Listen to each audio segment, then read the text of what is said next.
This is a message to my fellow white people. If that's not you, I hope that you'll take this time to go and rest or do something joyful or take care of yourself in some way because you really deserve that. If you're sticking around, thank you.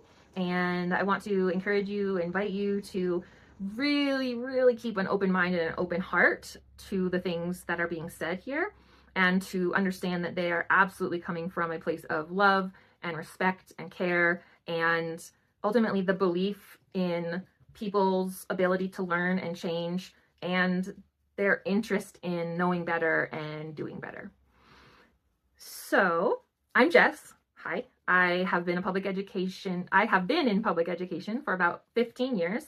And throughout that time, pretty much the whole time, I've been on this journey of understanding my privilege, understanding white supremacy, unpacking racism, and in particular, the way that all of these different things intersect within our public education system, into our schools, into our classrooms. It all trickles down, and at the end of the day, it's our kiddos who are suffering, and we're seeing the results of that right now. So, I want to talk today about how we use our privilege and just some things that I've been noticing.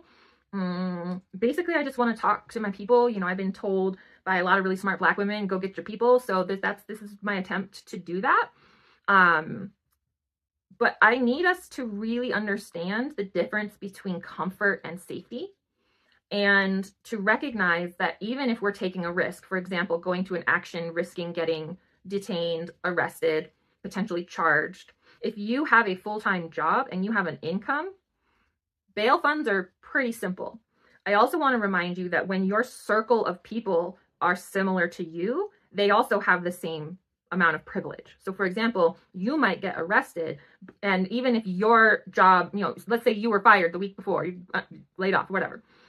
Even if you personally are in that hard circumstance, therefore increasing your risk in that situation, you're surrounded by the exact same privilege, and there are plenty of people who can sort of prop you up or help you out, or, you know, create a bridge until you're able to get back on your feet. Like, there are so many different ways that people pick up the phone and call, and I want us to remember that not everybody has that phone call. And from my experience, a lot of the people who are out doing this work, risking the most, who are the most marginalized and the most impacted by these issues, those people are more likely to not have a phone call. Because here's what happens when you actually start paying attention. White people don't like it. It makes them uncomfortable. And I am saying this again from a place of love. I am not saying this about any particular person. I am just speaking to what I have observed over the course of my learning journey, and the way that I have lost people because of holding very tightly to my values and not being willing to compromise on things. As I started and continued doing the work, I noticed how much harder it was to relate to the people around me, and what an extreme divide there is between white privileged America and the real world, as well as K-12 education and sort of that bubble versus what's actually going on out here. Being someone who's worked in the education innovation space for a lot of my time in public education, I perhaps naively thought that we had identified the problem and now we could fix it. We see that divide and we can bring it closer together. And I tried to do that. And I continued to not just have a hard time relating to the people around me, but I started to notice their discomfort with me. The more that I learned, you know, we get told, know better, do better. The more that I knew, the more I wanted to do, but I couldn't, because I was getting the resistance of the discomfort of all of the white people around me. Another thing that I'm trying to do is to invite people to really consider the ways in which these oppressive systems cannot be undone unless white privileged people are involved in the fight. I think that people don't realize how much power they have. I didn't when I had it.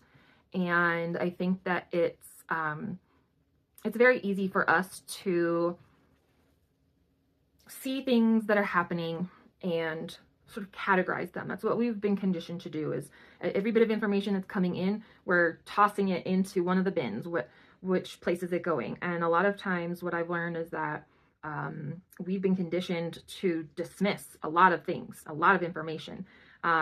And we've sort of been taught these strategies, these mechanisms for doing so. You hear a certain word and someone dismisses, oh, no, I'm done. I'm not listening to.